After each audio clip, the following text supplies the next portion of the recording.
All right, we're moving on to the Stormy Sixties, and so this presentation is going to go from wherever we ended up last to just after the Vietnam War, which I guess is really in the early 70s, but it is what it is. Okay, our next president. We don't have that many more to go, right? Let's see, number 36, Lyndon Baines Johnson. So LBJ was the vice president of JFK when JFK was assassinated down in Dallas, and so he's going to become our next president. And here are his big topics that we'll talk about individually in a little bit. Convince Congress to pass the Civil Rights Act of '64, the EEOC, affirmative action, and the Great Society. Those are all pretty big topics. Here we go.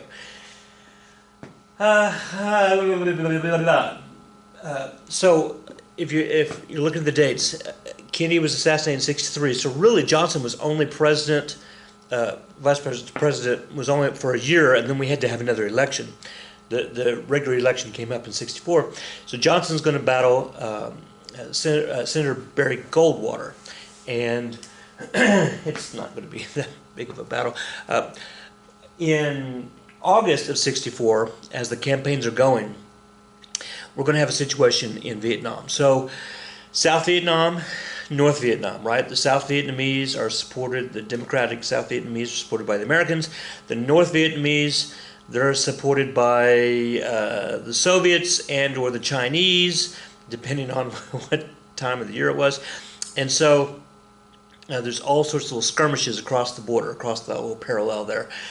And not just across the land, but on the little estuaries and the coves and all the beaches and all that kind of stuff. So one of the things that President Johnson wanted us to do was that to take an advantage of our knowledge of radar systems. And so if we could get the North Vietnamese to turn on their radars, then we could then find what frequency those radars were, and then we could jam those radars, right?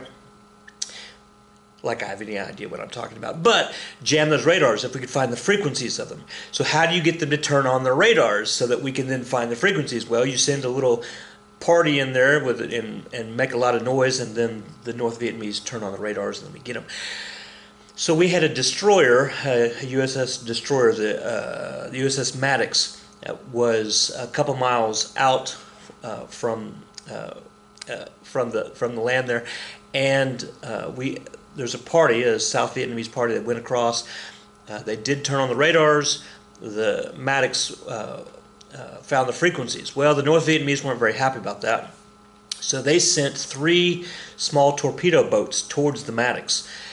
The torpedo boats had to get within 1,000 feet to make sure that their torpedoes would hit, and the Maddox, the USS Maddox, was like, no. So we started firing shells, like 250 shells at these boats, and then the torpedo boats fired their torpedoes, and the torpedoes missed our boat, and then the North Vietnamese boats turned around, and as they were leaving, then we had a couple of airplanes show up from the local aircraft carrier and attack those boats.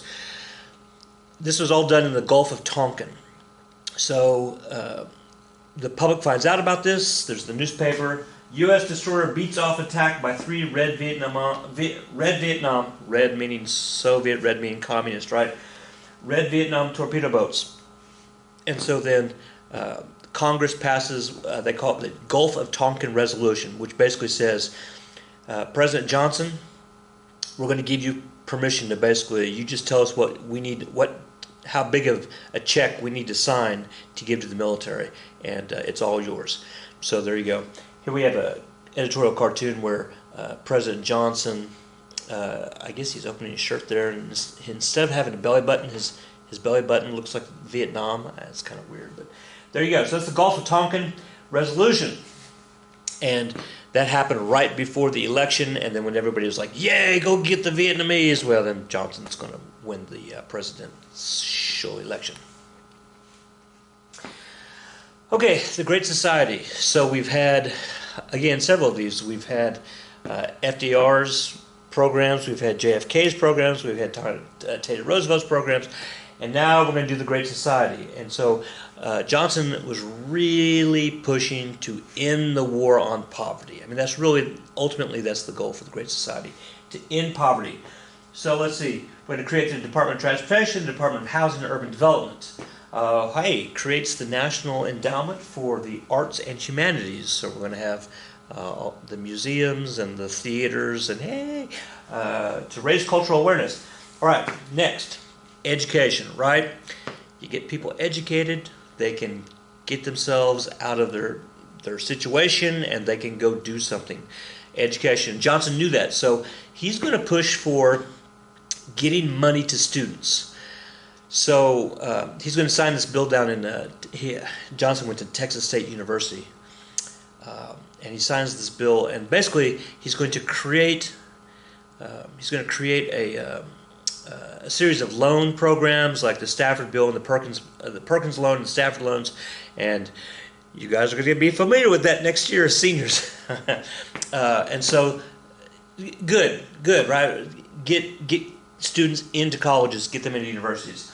Also, he forms the National Teacher Corps, trying to get teachers to voluntarily go into the slums of the big cities that teachers are afraid to go into, and so he's trying to push education, Medical care for the elderly and the poor is part of the Great Society, so we're going to get Medicare and Medicaid. So the difference, a lot of differences, but the big difference between Medicare and Medicaid, Medicare is when you're 65 or older, so it's a health insurance for older people, 65 and over, or if you have a disability, you can get it when you're younger.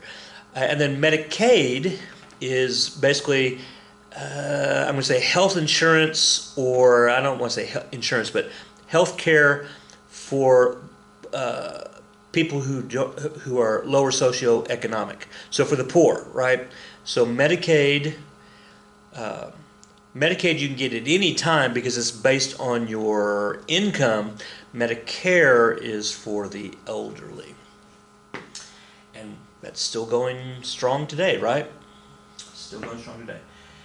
Immigration reform. Whew. So we're going to open up our doors and we're going to double the quotas for allowing people to come into the country. Latin American and Asian immigrants are now going to come across the border much faster than the European immigrants. And, well, here we are. And then we're going to have a new voting rights bill. We'll talk about more of that later. All right. Obviously, that's going to cost a lot of money. Everything that I just said, that's a lot of money. And so here we have various political cartoons. The one on the far left there, we have Johnson. Excuse me. He's from Texas, so he's got this big cowboy hat, and the cow there, and it says, plenty for Vietnam, plenty for beautification, plenty for education, plenty for foreign aid, plenty for the war on poverty, saying that, hey, we got enough money to go around. Blink, blink, blink. I feel like Dora the Explorer. Blink. The next one, the 88th Congress. So that was the Congress that Johnson was the president during, and you see he's playing them like I was going to say he's playing like a fiddle, but he's playing them like a piano. And as he's pushing the keys, and the Congress is just letting him do whatever he wants. And then you have over here the far right, you've got the Great Society and government spending and root hog or die, and which way is LBJ going? And then we have obviously President Lincoln looking over his shoulder because the great emancipator, and LBJ is going to be big when it comes to trying to get equality for not only the poor, but for African Americans and other minorities. Okay. Battling for Black Rights. Here we have the political cartoon. It says, so we have the two white doctors, and they're examining the African American doctor, and he's got his diploma sitting there by his feet. And it says here at the top, sorry, but you have an incurable skin condition. The Civil Rights Act of 1964, man, that's still going today. We're still talking about it. If you go into, those of you who are working and you go into the office, you go to the back room and you've got that big old poster. We have one here at the high school that's up there in the teacher lounge in the main office, and it has stuff from the Civil Rights Act of 1964 that says you can do this and you can't do this. And so Title VII is the big one when it comes to trying to integrate, give equality to minorities. Title VII, that's the big one. Let's see, it gives the federal government more power to enforce school desegregation. Remember, we talked last week, or the last video, we talked about how the Supreme Court said, hey, you have to now integrate black kids with white kids. You got to do this, and you have to. And then they came back and said, oh, we meant to say you have to do it yesterday. We want it that fast. But still, that's kind of vague. And so we talked about, in Arkansas, we had the Little Rock Nine and the governor who said, I'm not going to do it. I'm going to make those private schools. Well, here, the Civil Rights Act says, okay, the federal government's going to be able to come in and start smacking around people if you don't pay attention and do what's the right thing. More power to prohibit racial discrimination in public accommodations and employment. Again, public accommodations, public employment. So if it's a private company, and in fact we're still having issues with that, right? The 24th Amendment is passed, abolishing poll taxes. And so a poll tax or sometimes they call that a head tax, but in the Constitution we call it a poll tax. So a poll tax is everybody pays this amount of money. It's the same amount of money, say $100. And if you don't pay your $100, then you don't vote. You don't get to vote. Well, that is a regressive tax, which means that it targets the poor people. If you're rich, $100 is no big deal. If you're poor, $100, well, I'm not gonna. If I pay it, then I get to vote. Well, do I really want to vote that badly to pay $100? Nah, I'm just not gonna pay. Right? You see how that works? And so President Johnson and the Congress, they got the states to vote on the 24th Amendment, and we hadn't have voted for it, and so now we no longer have poll taxes. Voting Rights Act of 65 is going to help the disenfranchised African American community. We still have grandfather clauses out there. Remember, we talked about that after the Civil War. It said, well, anybody can vote if their grandfather was able to vote before the Civil War, right? It's called the grandfather clause. We still have grandfather clauses with other stuffs. And we talked about that, 10 videos ago. But that's still going on in the South. Literacy tests, seriously. Although, man, if we could institute IQ tests. Okay, moving on. Black Power. All right, so days after the Civil Rights Bill was passed, we're going to have the Watts riot. And so the Watts riot's down in L.A.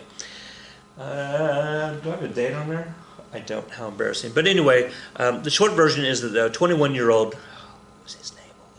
A 21-year-old African-American was pulled over for reckless driving by some police officers, and he and his mom, and then he refused to comply with the officers' commands because he was sick of dealing with this. Well, a crowd showed up, and then more police officers showed up, and then the crowd showed up, and this was in the mid-60s, and we're going to have ourselves a situation. In fact, ultimately there's going to be like 40,000 National Guard is going to be, 14,000 National Guard members are going to be called out. We're going to have 34 deaths. 34 people died in the Watts riots, which is going to be, and it's something like $40 million of damage in Los Angeles County, which is going to be the largest race riots in LA until we get to Rodney King, and we'll get there in about 3 videos probably. But that's going to be national news that people are getting sick of being pulled over by cops because of their color of their skin. and that's going to the catalyst for creating more confrontations. So we're going to have some characters coming to national prominence. We already have Martin Luther King Jr., and he's down there in Mississippi and Alabama, and he's pushing for what do we call that? Nonviolent intervention, nonviolent action, the sit-ins and things like that, and talking it through. In California, it's going to be a little more violent, and so we're going to have Malcolm X is going to come to the forefront. Malcolm X is a young guy. He's a preacher for the Nation of Islam, and he's going to push for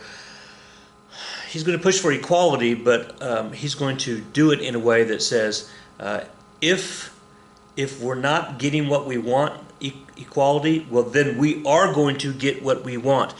And then he's going to disagree with some of his buddies in the Nation of Islam, the church that he's in, and then he's going to found his own church and push for equality. And in fact, at some points he pushes for segregation, like having a totally separate society of African Americans. Basically, just says, "Hey, Caucasians, just leave us alone, and then it'll all be okay." But he's going to be assassinated by his good buddies from the Nation of Islam, and his death is going to make him a martyr. And then people are going to take what he did and they're going to run with that.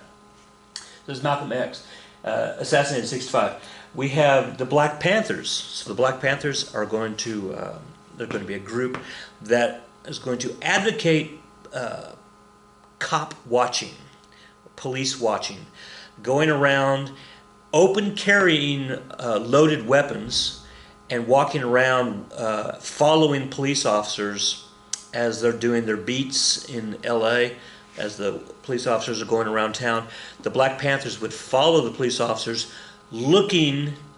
just watching the cops to see if they're doing everything by the book, and to see if the cops were racial profiling, to see if the cops were following protocols, etc., etc. So that's how the Black Panthers started, and then they're going to become pretty popular with the African American community in LA. And they are going to push for some good things. Education for poor African Americans, food kitchens for the poor. So they do some good stuff. And ultimately, I mean, you have to look at it. I mean, what's wrong with, what is it? Who watches the watchers, right? Who governs who? Is it bad to watch the cops? Today in the year 2021, we require all police officers, in most instances, to wear their little cameras so that we can see what's going on. The Black Panthers were just doing that 60 years ago. Now, were there incidents where they got involved in some shootouts with police officers? Absolutely there were. And there were fatalities as well. So it's not all hugs and roses and kisses here with regard to the Black Panthers. They were trying to do something, and yes, several of them stepped across the line. But there you go. So the Black Panthers. And then, like I said, Dr. Martin Luther King Jr.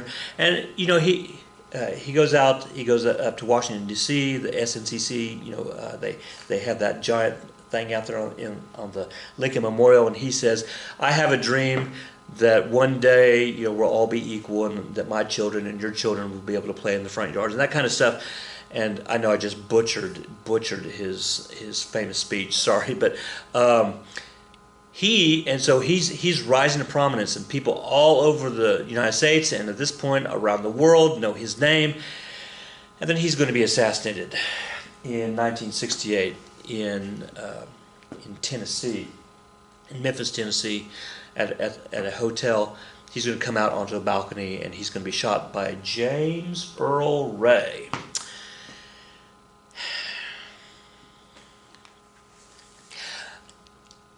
It is unfair to just take these political figures and just pull out two random quotes. It's unfair because it's not the entire person, but we play the game here with regard to I do want to give you some flavor. So here's 2 quotes from Stokely Carmichael and 2 quotes from Malcolm X. Let's start with Stokely Carmichael, and he was part of the Black Panthers. If a white man wants to lynch me, that's his problem. If he's got the power to lynch me, that's my problem. Racism is not a question of attitude, it's a question of power. Down here he says, our grandfathers had to run, run, run. My generation is out of breath. We ain't running no more. Okay, so you kind of see the flavor there. And then we have Malcolm X. And wow, go to Google, type in Malcolm X quotes, and you're going to get pages and pages and pages and pages. And here's 2 of them. The one on the top left, he says, be peaceful, be courteous, obey the law, respect everyone. But if someone puts his hand on you, send him to the cemetery. So see what he's doing? Be nice until it's time to not be nice. That's what he's saying. Anybody get that movie reference? The one down here at the bottom. That's our motto. We want freedom by any means necessary. We want justice by any means necessary. We want equality by any means necessary. See how you could take that if you were a militant, how you could take that if you were a peaceful person. See how you could take that? You say, right. Okay, let's move on. Let's move on to something pleasant like Vietnam. All right, 1965. Johnson is going because we have nothing else to do. We're going to go send troops to the Dominican Republic. Remember, we're playing Big Brother here with Latin America. We were dealing with Cuba, and that whole thing fell apart. And then now we're worried about the Dominican Republic, which is on the island where Haiti is, and we're worried about that. And so Johnson decides he's going to send 25,000 troops to the Dominican Republic, and that is not going to be very popular with the American people. But it is what it is. We're going to stop the communists. Let's see. February 1965, the Viet Cong attack one of our air bases in South Vietnam. So Johnson orders Operation Rolling Thunder. And Operation Rolling Thunder is it's kind of a cool name, right? Rolling Thunder. It is a bombing campaign, and it's going to go for 3 years. 3 years. So, picture of Operation Rolling Thunder there. It says so. If you don't come to democracy, democracy will come to you. And it's kind of sarcastic, obviously. But Operation Rolling Thunder had a couple of goals. The first goal was, the military goal was to drop bombs for 3 years, basically, on all of North Vietnam's military sites and transportation hubs and airports, et cetera, radar installations, et cetera. Now, that was to demoralize the North Vietnamese because they're getting bombed constantly.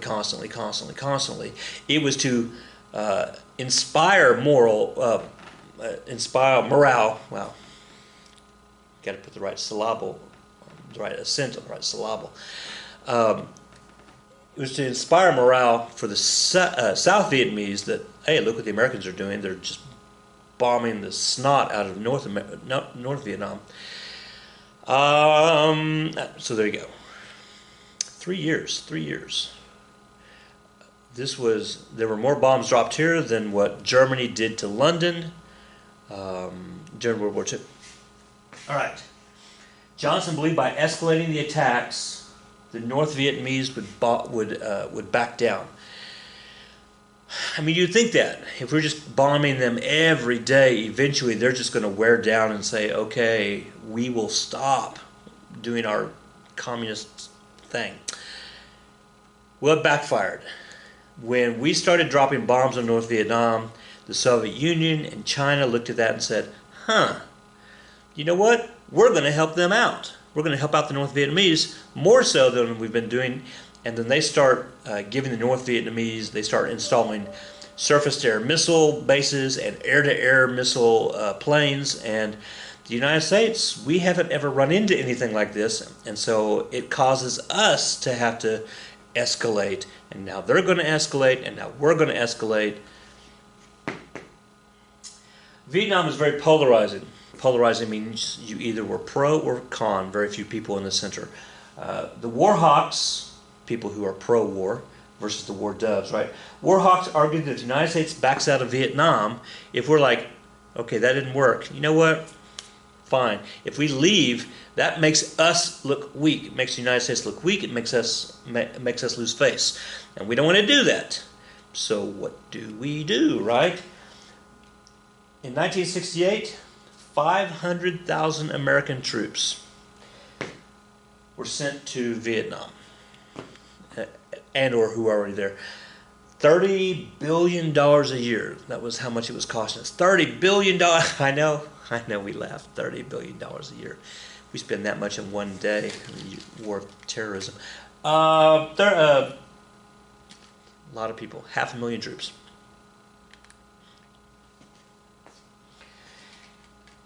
Meanwhile, let's see. We have the Six-Day War in 1967. That's not us, but it's going to affect us later. So the Six-Day War was when, what was that? Egypt and Iran and Iraq and Syria and Jordan and there's several countries, the UAE, whoever, a whole bunch of Arab countries jumped on Israel all at the same time.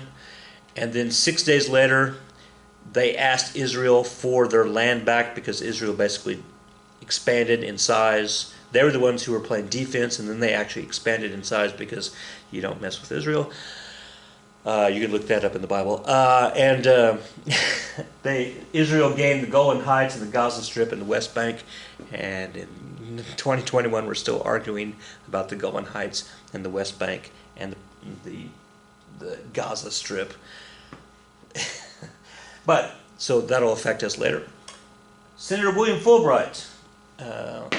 Some of you, I've talked to you about the Fulbright scholarships. Remind me to talk to you about those. The Fulbright holds televised hearings attempting to convince the public that they've been swindled regarding how easy it is for us to defeat the North Vietnamese. I mean, you look at the newspaper and it says, "Oh look, we're bombing the snot out of North Vietnam. We'll do this a couple more weeks, and they're going to give up." And Fulbright says, "No, what we're doing is actually causing them to dig in." So, Defense Secretary McNamara is going to directly defy Johnson. He's going to say some stuff in the newspapers, and Johnson's going to fire him. So, let's see. There you go. Spiro T. Agnew, he's a fun one. Spiro T. Agnew, who's going to be Richard Nixon's vice president, he says this, talking about Senator Fulbright. Asking Senator Fulbright's advice on foreign policy is like asking the Boston Strangler to massage your neck. You probably have no idea who the Boston Strangler is, but you can probably guess by the words, the Boston Strangler.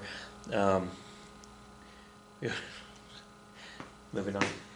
By 1968, this was the longest war we had ever fought, like total years that we were in a war, although technically Congress had never actually used the word war. It was just a police action.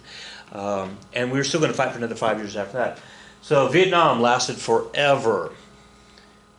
Not as long as the war on terrorism, but it lasted forever.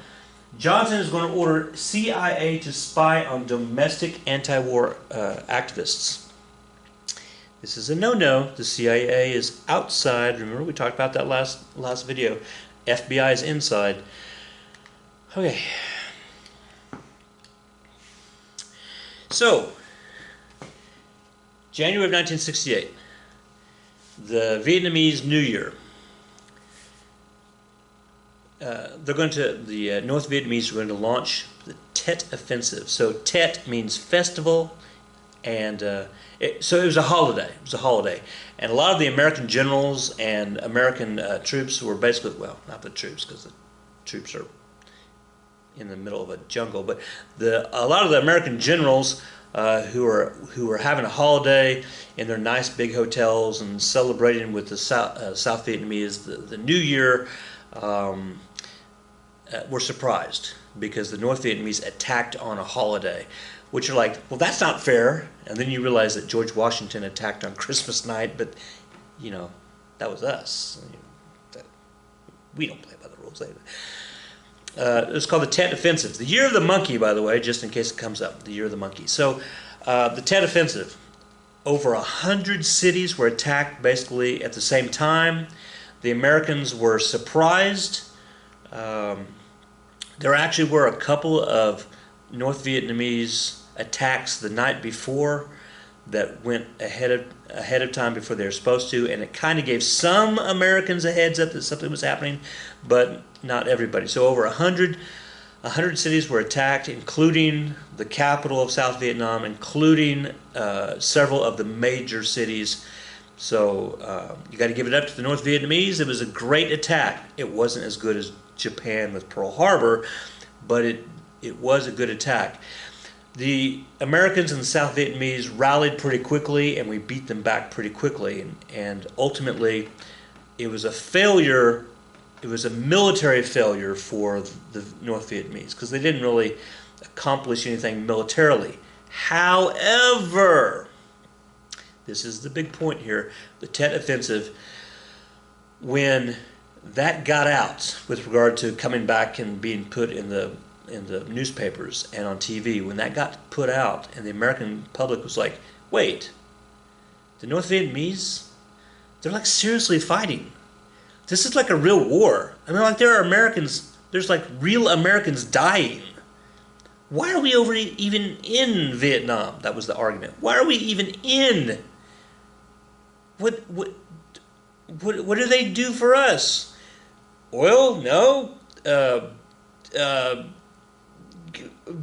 Llamas? No. I don't know why I said llamas. That's Argentina. But so, right, that's the point. That the American public started to go, maybe we shouldn't be in the war. So this was the beginning of the tearing down the American military and sending them back to the United States.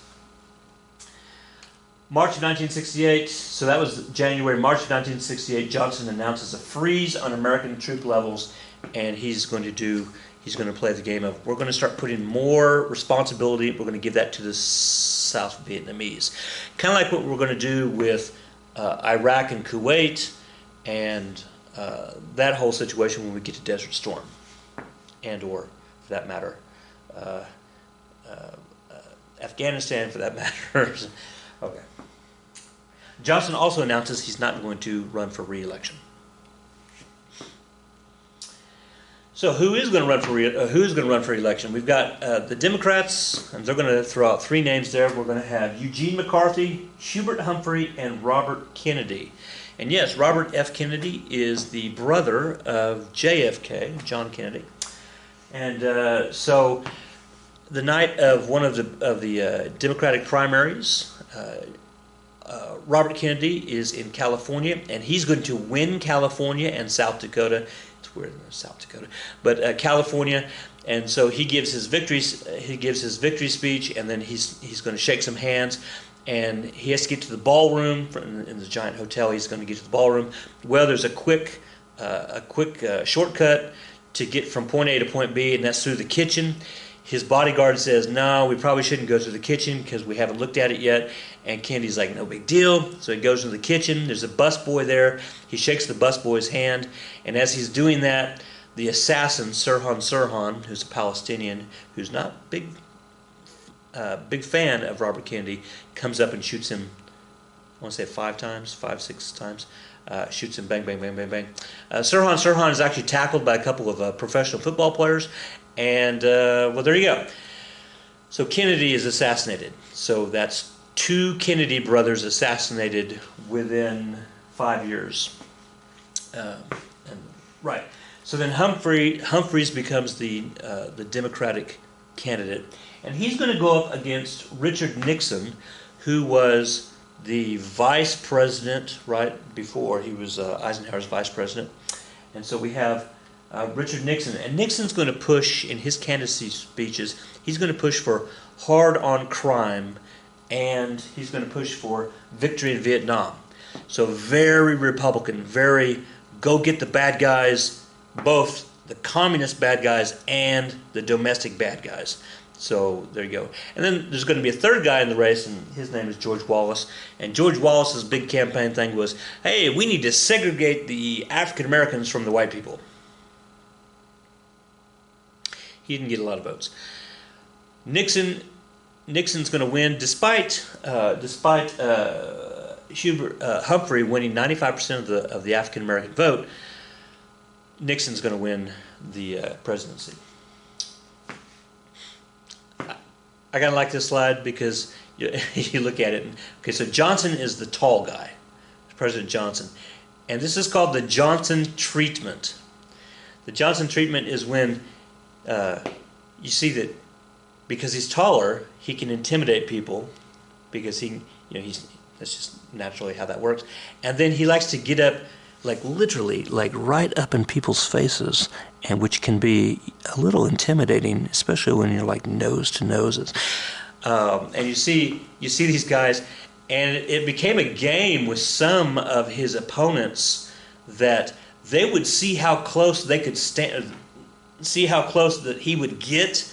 I mean, they're almost Eskimo kissing in some of these pictures, right? It became a game because he would come up to somebody, and if they backed away, well, that showed that they were the beta and he was the alpha, and so you stand your ground, and whoo. Johnson was in a catch-22. We've talked about this. Johnson didn't want to escalate the war, and if you don't escalate the war, then the war hawks are upset with you. Johnson didn't want to end the Vietnam War, which means the war doves were upset with him. And then all the money that he was pouring into the war, he couldn't use for his Great Society, his Medicaid, Medicare, affirmative action, which we'll get to, and all that stuff that we did, education. So he was caught between a rock and a hard place. Real quick, we have cultural upheaval in the 60s. I can do this in one slide. No, it's going to be more than that. Let's see. It's a general proposition. This is not for everybody, just a general observation. The more educated you became in the 60s, the more secular you were. The more uneducated you were, the more sectarian. And so we learned in geography class a couple of years ago, secular and sectarian. Sectarian is religious, and secular is less religious. So in the 60s, the more education you had, the less time you spent in church, and the poorer you were, the less education, then the more time you spent in church. You might argue in the year 2021 that is a similar general observation. Let's see. The University of California at Berkeley, called Berkeley College, was the hotbed of students getting up and standing on the blocks and talking smack about anything they wanted to talk smack about. We have the sexual revolution. So we have the introduction of the birth control pill in the 60s. We had the Stonewall Rebellion. Okay, so the Stonewall Rebellion in New York City, Greenwich Village. So Greenwich Village, since basically the beginning of the time, that was where the LGBTQ people hung out in New York City. Well, in the 1960s, well, for that matter, in the 50s, the 40s, the 30s, the 20s, it was illegal to be a member of the LGBTQ community. So there were these places that you could go if you're a member of the community. You could go to dances or go drink, bars and things like that. Well, the Stonewall Inn. But I want to say, all those places were basically illegal, and if you were caught by the police frequenting one of those places, then you could be arrested for being a part of the LGBTQ community. So the Stonewall Inn was a little restaurant / bar, had a couple of big rooms, and it was going out of business. So the mafia bought the bar and then turned it into a gay bar, because the mafia is already doing illegal stuff. So they're going to have this particular place cater to the LGBTQ community. So the Stonewall Inn. If you read about it, there's some really interesting stories about how that all works. 98% of the clientele were men, and the doorman had to know who you were, or you had to be dressed extremely gay. And we're talking about 1960s homosexual attire. So then you could come in.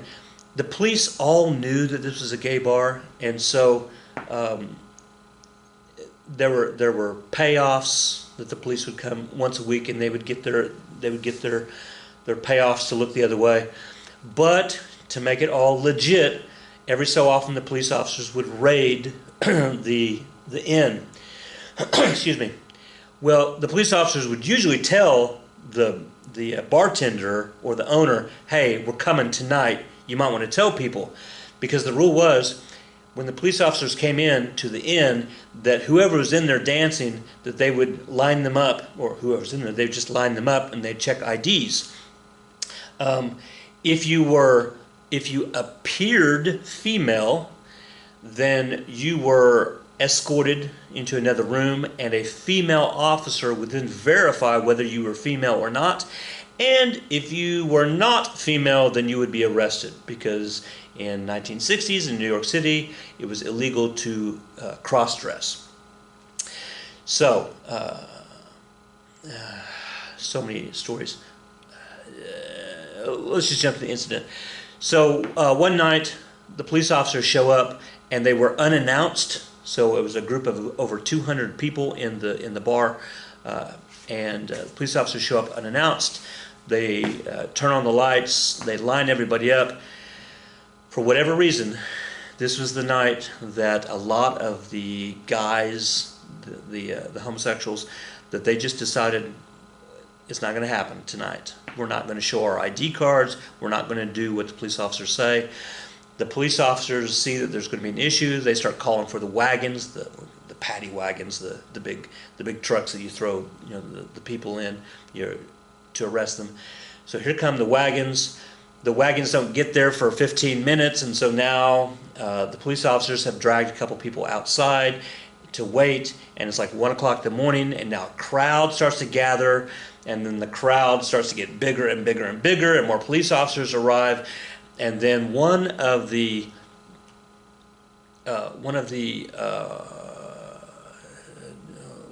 patrons of the bar, she decides to fight back. And they're going to club her over the head with a baton, the police officers. And then she says, basically to the crowd, "Why aren't you doing anything?" And then the crowd gets involved. And so they start throwing things at the police officers, and it devolves into the riots, the Stonewall Inn riots from there. So the Stonewall Inn riots is considered a watershed moment, a catalytic moment for the LGBTQ community, that they can go and say, that night set it off. It set off the movement to actually rebel. So there you go. The Stonewall Rebellion. The sexual revolution doesn't really slow down until, everybody's talking about free love, and this is awkward, so I'm not going to talk about it, but it's not going to slow down until the 1980s, when AIDS comes out, and suddenly everybody was like, "Oh, whoa, no, not AIDS." We've got the three Ps. The three Ps in the 1960s. You've got population bulge. You were talking about all the kids, all the baby boomers are now old enough to be teenagers, right? And so we've got a youthful population bulge, a whole bunch of kids out there. We've got protests against racism in Vietnam going on, and then we have the apparent permanence of prosperity. Well, that's very alliterative. The apparent permanence of prosperity, which means it looks like it's all good. It looks like it's all good with regard to people making money, and it's all great, and everything's wonderful, and we're all going to live happily ever after. Hey, speaking of happily ever after, there's John Lennon and his wife Yoko Ono, and that is their their bed in, like a sit-in, except they were in bed, and they sat in their bed for a week protesting something. I'm a huge Beatles fan, so I just had to throw that picture in. Okay, Nixon. Tell you what, I'll be right back. Don't go anywhere. And we're back. I had a cheeseburger for lunch. There you go. Richard Milhouse Nixon, number 37. Went to Duke Law School. He lost to Kennedy, remember, the 1960 presidential election because he was sweating too much, didn't shave. Became president in 68. Vietnam War. Talked to astronauts on the moon. Was that him? It was him. And then, oh yeah, he's going to resign as president of the United States. That's actually next video. All right, so, Nixon. All right, Nixon Vietnam. New plan. So, Nixon's going to say, look, we're going to supply the South Vietnamese with as many advisors, and with, we're going to give them money, we're going to give them ammunition, we're going to give them stuff, but we are going to really start taking a back seat here and letting the South Vietnamese fight the war for themselves with our help. And so we're going to call this the Nixon Doctrine. The Nixon Doctrine is, we're going to help stop communism wherever it is, but we're not going to actually put American boots on the ground. We're going to do it in other ways. And so whether that's through being an advisor and helping out, or giving munitions, or bombing from the airplanes, or missiles from wherever, but we're not going to put troops in harm's way. We're going to try not to. So that's the Nixon Doctrine. In 1969, Nixon's going to deliver a speech. It's called the Silent Majority Speech. And in it he says, "Tonight, to you, the great silent majority of my fellow Americans, I ask for your support." So what he's saying here is that there's a whole bunch, you guys know how this works, there's a whole bunch of people who are very, very vocal, whether they're pro or con, they're very, very vocal. But, if you add up the vocal people's numbers and then compare it to the rest of the population, it's not a very big group who's actually talking smack. And Nixon recognizes this, and he says, look, there's like 95% of you out there who haven't said yay or nay about the Vietnam War. All we are hearing are from these political hotheads who are either pro or con. What about you, the people who are being silent? And he says, I think you're on my side. I think you're on my side. So we'll see if he's right. In August of 1970, Nixon is looking on the map, and he finds out from his generals, this is what we're told, he finds out from his generals that the Vietnamese, North Vietnamese, are coming around the corner through Cambodia to strike at South Vietnam. And so then they're going back into Cambodia to get away from us. So they're coming through another country. Instead of going straight up and down, north and south, they're going out to the west and curving around. And Nixon says, nope. And so he's going to bomb Cambodia. Bomb the North Vietnamese in Cambodia. I'm sure that's going to be fine. Oh, wait, it's not going to be fine because a lot of people are going to find out about this later. But let's talk about Kent State for a second. Kent State, this is in Ohio. It's a college up there, and they're going to have a group of students who are pretty vocal about the Vietnam War, very anti-Vietnam War. And we're going to have a situation that on May 1st of 1970, that there's going to be a crowd of a couple of hundred students, between 300 and 500 students. They're going to get together and they're going to protest, and they're going to get loud, and they're going to start saying some derogatory things about the police, and et cetera, et cetera.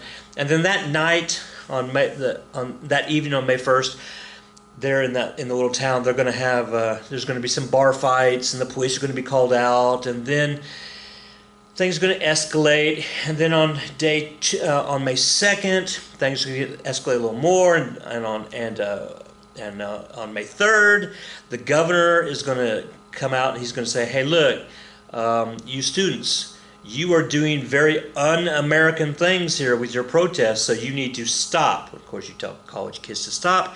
There you go. So on May 4th, so May 4th is the big day. So May 4th, we've got several thousand students, see how that works, several thousand students who are on campus who are going to attend the protest. It's supposed to start at noon.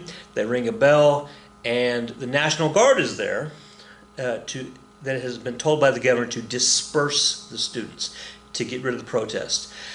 The students don't go anywhere. When the National Guard shows up, the National Guard starts shooting tear gas, but it's a windy day, so that doesn't really hurt anybody. The National Guard starts to advance. The students split off into different groups. The National Guard slowly chases them, just trying to get them off the commons. And there's a situation that happens where the National, at one point, there's some students that are kind of walked into a dead-end alley. The National Guard sees this and then basically says, "All right, y'all need to go." National Guard turns around, starts walking away. There's various reports say it's about 300 feet between the two groups, so that's a football field, one football field. One of the National Guard members says that they heard a sniper shot and directed towards them, which caused one of the National Guard members to turn around and start shooting at the students. And then when he turned around and shot at the students, then others turned around and started shooting at the students. There were a total of 67 bullets that whizzed in through the students. 4 students were killed, 9 were hit by bullets. It's the first time that we've had in American history that we had students who were killed in a protest by our own people. And so you see that we have we have the very famous picture here of the one of the students down on the ground and the other student asking for help, and things getting out of control. Here we have a liberal newspaper who's on the side of the students and says, 4 students slain, troops opened fire on Ohio campus. So, okay, well that is a true statement. Troops did open fire on an Ohio campus. But then it goes on to talk smack about the troops. If you look at a conservative newspaper, right there, the headline is, 4 bums killed at Kent. It's from the Georgia Straight, conservative newspaper. And so, different opinions, right? Different opinions. Next, we have the Pentagon Papers. All right, so you'd think presidents would be smarter than this, but things are recorded in the offices, right? Everything the president says in the Oval Office is recorded, and Nixon's going to get in trouble for this. But then everything that comes through across on the president's desk that he signs or he reads, I mean, they put it in a file somewhere. Well, the Pentagon Papers is a series of reports and or military dispatches that shows that the United States military was actually way more involved in Vietnam than people really knew. That we were already bombing Cambodia, that we were already in Laos, which is another country over there. We were already doing stuff that that nobody knew that we were doing that, and that's those papers are going to be found, and they're going to be given to some people at the Washington Post, which is one of the bigger newspapers in the United States. And the Washington Post says, "Holy smoke! This is a smoking gun. This proves that President Johnson, LBJ, was doing stuff without our knowledge, and that is no, you can't do that. And we didn't want that to happen. What the Warhawks did." So we get a Supreme Court case. New York versus Sullivan. So we have this idea called prior restraint. All right. So, and we're going to talk about this more in AP Government. Prior restraint. So censorship, right? Censorship, or today we say cancel culture. Censorship is here's a book. You're not allowed to read that book. I mean, the book is printed. I'm going to hand it to you. Nope, you can't have it. I'm going to censor that book. I'm going to start drawing through stuff and tearing pages out. That's censoring, right? We are redacting the information. But the information was out there in the public, and now we're taking it back. We're censoring it. Prior restraint is different. Prior restraint is we're going to censor it before it gets to you. We are going to tell you that you can't even write it. You can't publish it. If I were to write something nasty about, if I were to write something nasty about somebody and then publish it, then I could be sued for that. But in the United States of America, you can't stop me from publishing it. I mean, I can publish it. Now, I'm responsible for it. I'm responsible for what I said, and if I go to jail because of what I said, I go to jail. But that's on me. But you can't stop me from saying it or writing it and publishing it. Here we have the Pentagon Papers, which takes a good shot at LBJ about what he did and didn't know, and the Washington Post is going to put this out into the public, into the press. And the government said, whoa, no, you cannot put that out into the press because national security, and you just can't do that. And the newspaper sued the government and said, nope, this is prior restraint. You're telling us we can't publish something. If we publish it and it causes problems, then it is on us, but you can't tell us we can't publish it. And the Supreme Court ruled 6-3 that the newspaper could publish certain aspects of the Pentagon Papers. They couldn't publish all of it because of national security, but they could publish certain aspects of it. So prior restraint wins. We have all sorts in American history. We have all sorts of prior restraint cases. One of my favorites actually is this is like 20 seconds. One of my favorites is it's going to be 30 seconds. One of my favorites is Scientific American, which is a science magazine that I read growing up. It's great. In 1950, they wanted to publish an article about fusion technology. Fission, where you break apart the atom, and fusion, where you put it together. And they were saying that the sun is a giant fusion reactor, right? Excuse me. But in the article it says that is how you make an H-bomb. Not an atomic bomb, but the hydrogen bomb. And the government said, no, you can't print that. And Scientific American said, no, we didn't give it. First of all, the H-bomb didn't exist in 1950, not quite.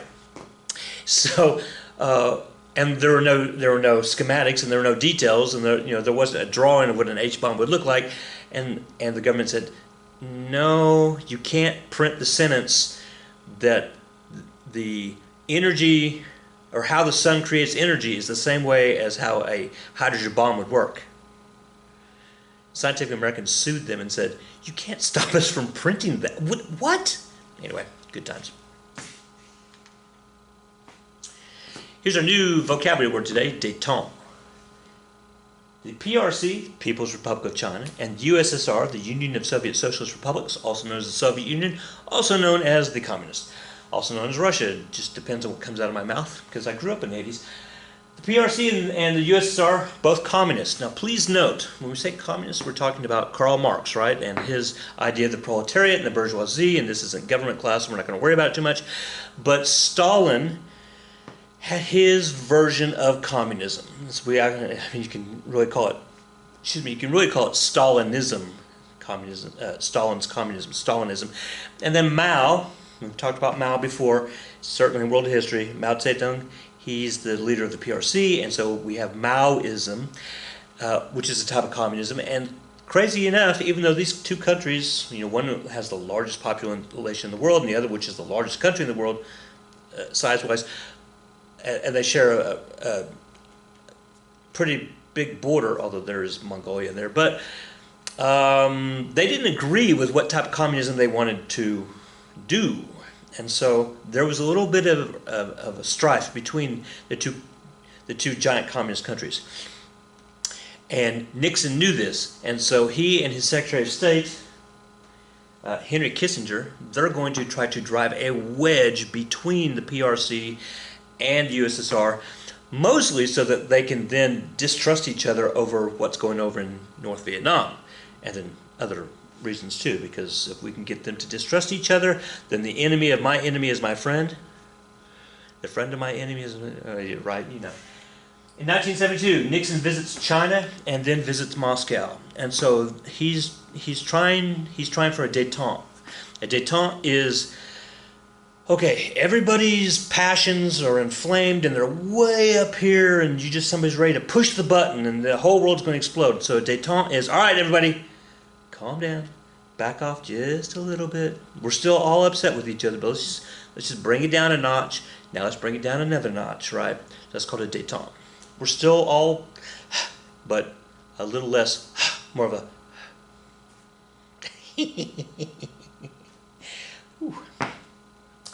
The USA will sell the USSR $750 million in wheat, corn, and cereal. Oh, look at us doing good work. We're going to have the ABM, the Anti-Ballistic Missile Treaty, which says we're going to limit the number of nuclear weapons between what Russia has and what we have. And then, in fact, we're going to have another treaty, the SALT Treaty, the Strategic Arms Limitation Treaty, which says we're not going to build any new nuclear weapons for 5 years. Hey. And then we're going to sign SALT 2, and it's going to extend that treaty. And I'm sure both the USA and the USSR both adhered to that, and they didn't build any more nuclear weapons.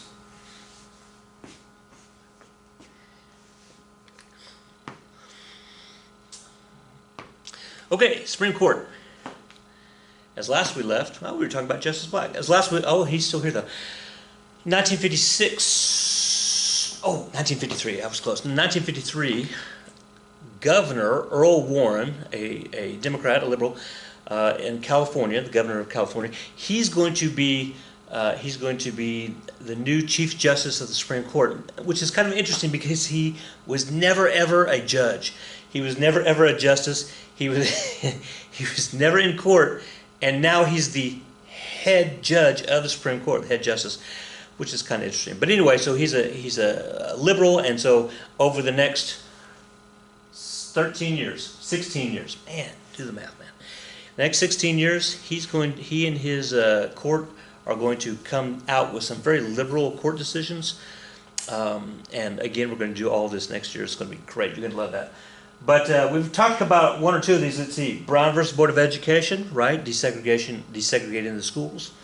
The next one is Griswold versus Connecticut, where, okay, Jones, don't go over each one of these cases and give the huge cake, because we do this next year, and plus, okay, just give them a really short version. Okay, you can do that. Okay. Griswold versus Connecticut involved contraceptives and the right to privacy, and so in Griswold, the justices are going to argue that even though the word privacy is not in the Constitution, it is implied through the penumbra shadow of the First, Third, Fourth, Fifth, Ninth, and 14th Amendments. Everybody writing that down? Great. Gideon versus Wainwright down in Florida, we had a case where an indigent person, which means somebody who's very, very, very poor, was not given a lawyer to defend himself. And so in Gideon versus Wainwright, the Supreme Court ruled that, hey, if you can't afford a lawyer, one will be provided for you. Because, see, that little phrase didn't exist yet. We're going to have Escobedo versus Illinois, and Escobedo, who doesn't speak a lot of English, and he's going to be interrogated by the police, and he did not know that he had a right to counsel in a police interrogation, because we didn't have those rights yet. And the Supreme Court said, okay, from here on out, if you ask for a lawyer, you get a lawyer.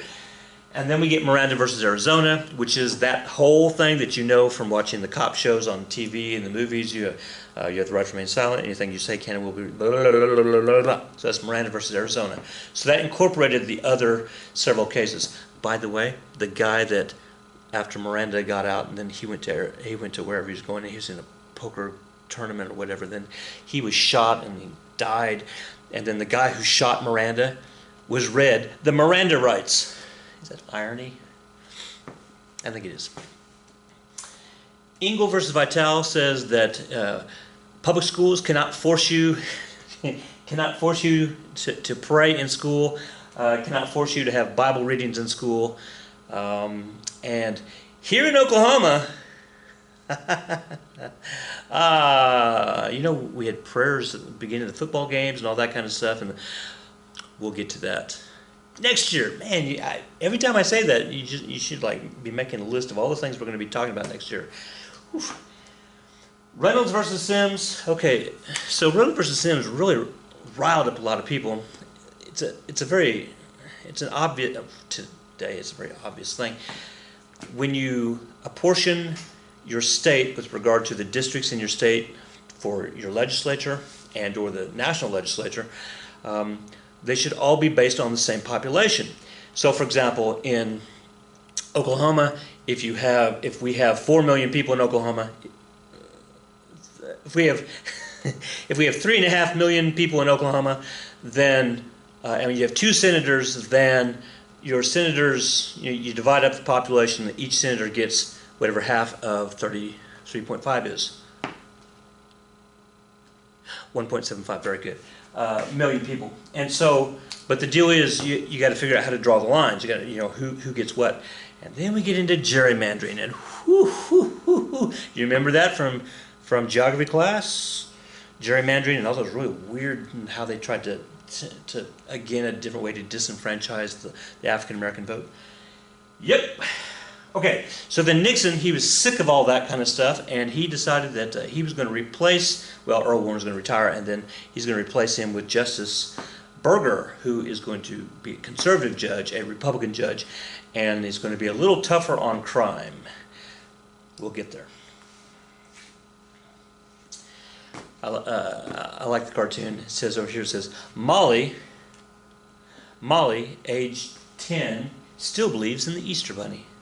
Curtis, age 11, still believes in Santa. Dwayne, age 42, still believes in Social Security.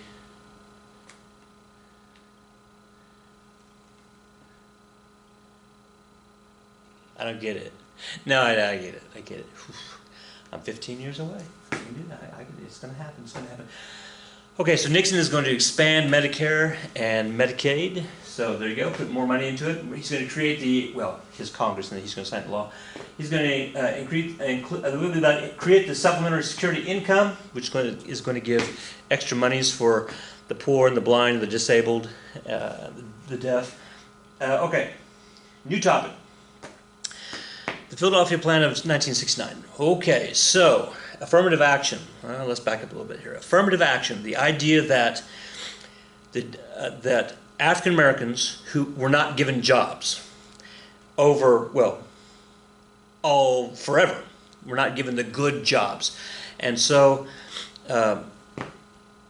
starting in really the 30s and 40s and 50s, and now in the 60s, and now really in the early 70s, the government's going to try to get companies to hire more and more African Americans. And so how do you do that? How do you convince companies to do that? Well, if it's a public entity, you can force them to, because it's public, paid by public taxes. So you say, okay, you have to have 20% of your workers have to be African American. So that's called a quota. That you have this percentage of people have to be non-white, or have to be Hispanic, or have to be Asian, or whatever it is. That's called a quota. We're going to run into this next year when we're talking about, or this year if we're talking about scholarships for colleges, and or getting chosen for to go to Harvard or go to Stanford or somewhere like that.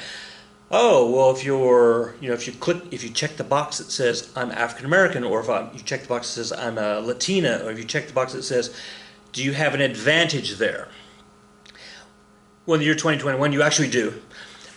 And we'll talk about that. But so affirmative action, trying to equal the playing field. We have in football, we have what's known as the Rooney Rule. Some of you may know this in the NFL. If there's a head coach, or for that matter, a coaching spot or an opening, in the higher ranking positions in a team, that the rule is that you have to interview X number of non-white coaches in your interview process. And so whether that's one non-white coach for every 2 other white coaches, or whatever the number is, and I don't off the top of my head know the number, but it's called the Rooney Rule, and it was instituted in 2003 because in 2003 somebody looked around the league and they said, hey, you know what? The National Football League, which is the athletes, which are mostly made up most of the athletes in the National Football League are African American. Why are all the coaches, except for 32 teams, only 3 who were not, only 3 who were Caucasian? Okay. No, only 3 who were not Caucasian. Only 3 African Americans were coaches of the 32 teams in 2003. And the Rooney Rule was put into effect hoping that they could get more African Americans as head coaches. And here we are in the year 2021, and you start looking around the league, and how well has the Rooney Rule done? Well, actually in 2006, they had, a maximum, they had a maximum of, 5 or 6 at one point? But in the year 2020, we only have 3 African Americans as head coaches. So 19 years later, nothing's changed. Affirmative action. So the affirmative actions is establishing quotas or establishing opportunities for people who have historically had disenfranchisement. Okay, if we want to jump to the year 2021, the Supreme Court recently ruled, actually it was in 2015, 2016, that said you cannot, you can't have quotas for saying only this, you have to have at least 20 black students. If you have 100 openings, you have to have at least 20 black students. That's the Supreme Court ruled that you can't do that. All the Supreme Court ruled on the very same day, they ruled the following. They said, look, if you have 3 or 4 or 5 students and they're all equal, like they all have the same volunteer hours, they all have the same great essay writing contest or abilities, they all have the same leadership stuff, they all have the same GPAs, they're all just like equal. Supreme Court said then you could, if it was appropriate, you could look at what race they were. If everything else was equal, you could assign a minority with a little extra little plus. And if that got them in, then that got them in. But everything else has to be equal. So, you know, how often does that happen? Okay. Yeah, by the way, whites claim that was reverse discrimination. Oh, you're not letting me into the school because you have to have this many black kids come into the school. Well, that's discrimination against white people.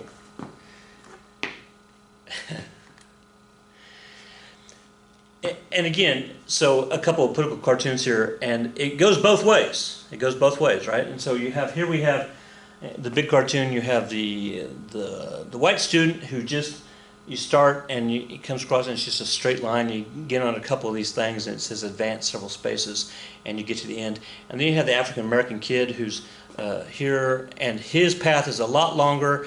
And if you can see those words on there when you get the PowerPoint, when you see it, and one is slavery, lose 100 turns, Jim Crow, lose 50 turns, segregation, lose another 25 turns, and it goes, right? So obviously awful. Down here we have the admissions. We have admissions. We have the daughter of the alumni. She gets in.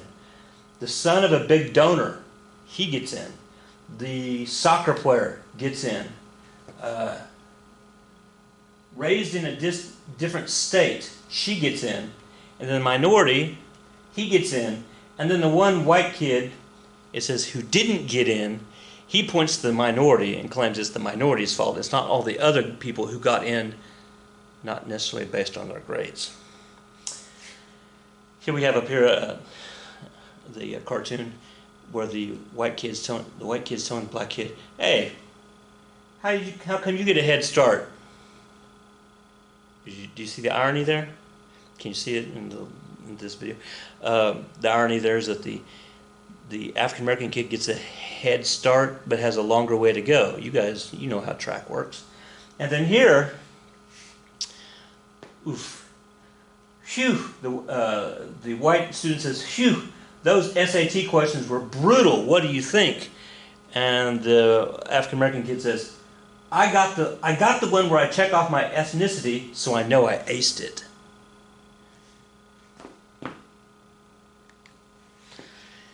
Yeah, affirmative action, it'll fire people up. It will fire people up. All right, Nixon on the home front. So he's going to create several government entities, including the EPA, the OSHA, right, Occupational Health and Safety Administration. We talked about that when we read The Jungle. They're the ones who come in and say, you got to put down the slippery when wet floor, and you got to wear a helmet. OSHA. And then the Consumer Product Safety Commission. In 1962, Rachel Carson, she's going to write an article talking about the silent spring and all the pesticides that we're putting on our foods and how, you know, that's not good for people to eat those, even though you're supposed to wash off your food. But who washes off their food? Well, we did. Now we do. The Clean Air Act of 1970 and the Endangered Species Act of 1973. So, for example, and so when that was passed, it basically said hands off. And so there's a whole bunch of animals that may not have been around, that are around now that may not have been, had that act been passed. For example, grizzly bears doubled their population from 250 to 500 within just a couple, well, within a decade. Bald eagles made it come back. Not that you still can't shoot any of these, like the bald eagle, you can't shoot a bald eagle. The gray wolf, the red wolf, etc., etc. I looked this up not too terribly long ago, and I was like, I want to see a list of all the endangered animals just in North America. Oh, there's like hundreds. Most of them I've never heard of them because they're little bitty fish that nobody knows, or little bitty birds that nobody's heard of. Oh, well, that makes sense because they're endangered. Anyway, so it's an interesting list. It's a funny cartoon. So this is a cowboy on a horse, but OSHA has shown up, and OSHA's like, you need to have the following things attached so that you're all safe, because cowboy is very dangerous work, and so you have to. It's funny. You look at it when you get a chance. When Nixon gets when he gets in office, he's going to freeze freeze inflation. Oh, I just added it too. He's going to work on inflation. He's going to freeze wages for 90 days. So nobody can earn anything extra other than what they're getting, and we're going to reset everything. Then he's going to take us off the gold standard. So the gold standard is where, up to that point, the rule basically was that if I had cash money, then I knew that the United States of America had enough gold in the bank somewhere, like Fort Knox or somewhere, that they had enough gold in our banks, in our national banks, that would cover all of the paper money in case we needed to do something with that. And Nixon said, you know what? Let's not worry about the gold anymore. Let's just take ourselves off the gold standard, and now we're just going to be on the dollar. And they call that the Bretton Woods system of international currency, right? And there you go. All right. Nixon is going to have to run again for president, so he's going to run in 1972. And he makes an interesting strategy,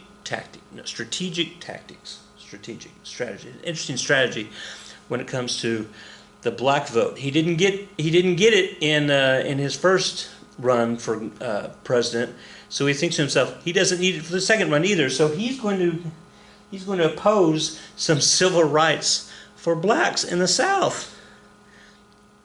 He's going to win again. All right, wins in a landslide. That's how much of a landslide. Look how red that thing is. The only blue state is Massachusetts. Oh, and then some guy by the name of Hoopers wins like that really small piece of Kentucky. Oh, and then Washington D.C. voted. Washington D.C. voted against the president. Spring of 1972, North Vietnam launches an offensive against the South Vietnamese. So Nixon is going to reinstitute basically Operation Thunder, Rolling Thunder, and we're going to bomb the snot out of North Vietnam. And And then January of 1973, we're going to call a ceasefire.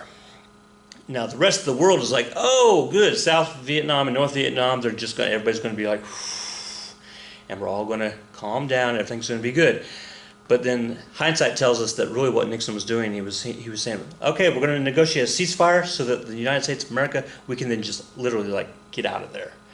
And then when we get out of there, we know what happens. North Vietnam then just smashes South Vietnam because we're not there. Wait. Secret bombings and War Powers Act. So again, we were talking about going into Cambodia and bombing Cambodia, and then when the Pentagon Papers came out, then suddenly everybody knew that we were bombing Cambodia, and then we had the dictator Pol Pot is going to come into power in Cambodia, and he's going to kill 2 million of his own people out there in the killing fields, and crazy stuff. Well, one of the issues here was that was done in secret, right? That President Johnson didn't tell anybody. His military didn't tell anybody. When I say everybody, we're talking about the Congress. So the Congress is going to pass a new law, the War Powers Act. And we've mentioned this a couple times, but here's where it starts. The War Powers Act says that a president can send troops for 90 days wherever he wants. He can kick off a battle with whoever he wants for 90 days. But in 90 days, if Congress has not approved what the president is doing, then the president has to bring those troops back, which means within 90 days, the president has to tell Congress what's going on, and they have to approve. So that's the War Powers Act, and that act has been used a couple of times since then. President Reagan used it, President Clinton used it, President Bush used it, President Obama used it. So we still use it today.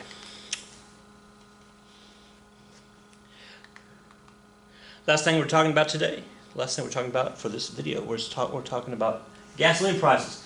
In 1973, we're going to have, so 1967 we had the war with Israel and everybody else, the 6-Day War, and 1973 the Arab countries, they want their land back that Israel took from them in Israel's defensive war, and so we call it the Yom Kippur War, and Israel kicks them out again.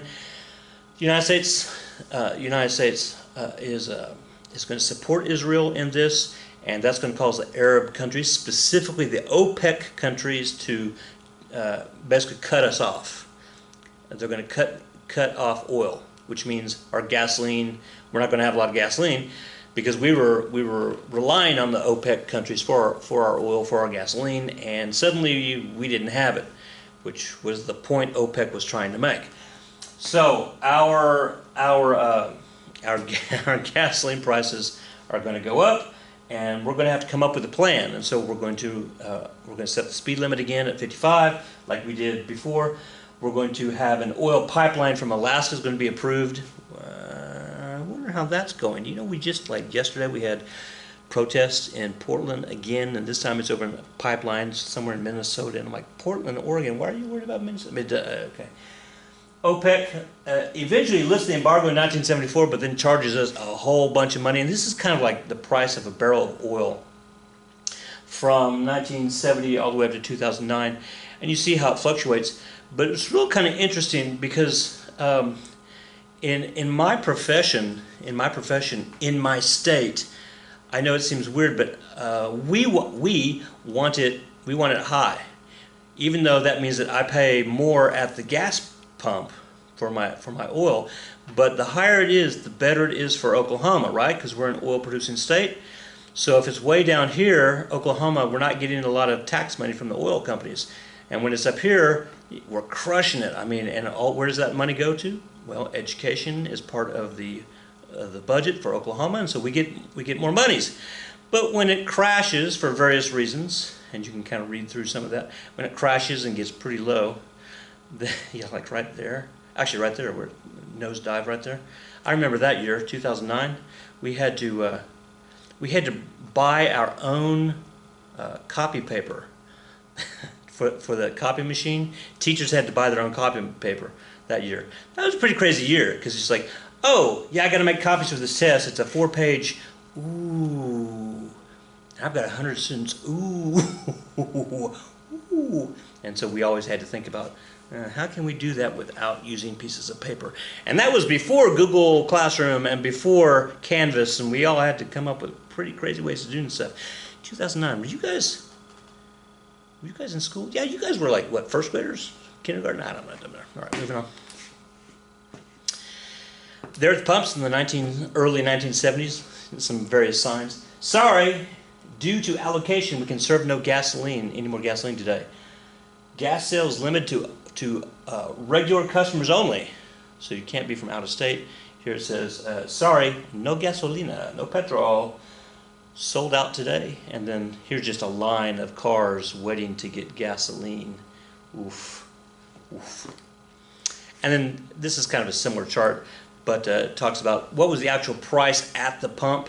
And so if you're looking at the blue line there at the bottom, those are actual dollars that we paid at the pump. Now realize that this is the national average, and so Oklahoma tends to be a little lower than that. So I remember back when I had my first car in 1986, my little Dodge Horizon, so that would be right there. It says the national average was it was just about $1. I remember filling up at 7-Eleven right over there, just like right down the street. 79 cents a gallon, 79 cents a gallon. Oof. But you see how it goes up. You see how it goes up. And then the orange line is the real dollar rate, and so what it would cost for 2015 dollars. What's the most expensive you've ever filled up? Well, you guys not. Well, I don't know. You might. Some of you drive. Most expensive I filled up at. It was like $6 in Death Valley, California. Wow, that's pretty crazy. All right, oop, that's it. Okay, hey, next video we're going to fire a president, and then we're going to land a man on the moon. Actually, we should have done this one. It doesn't matter. All right, you guys know the drill. Be good.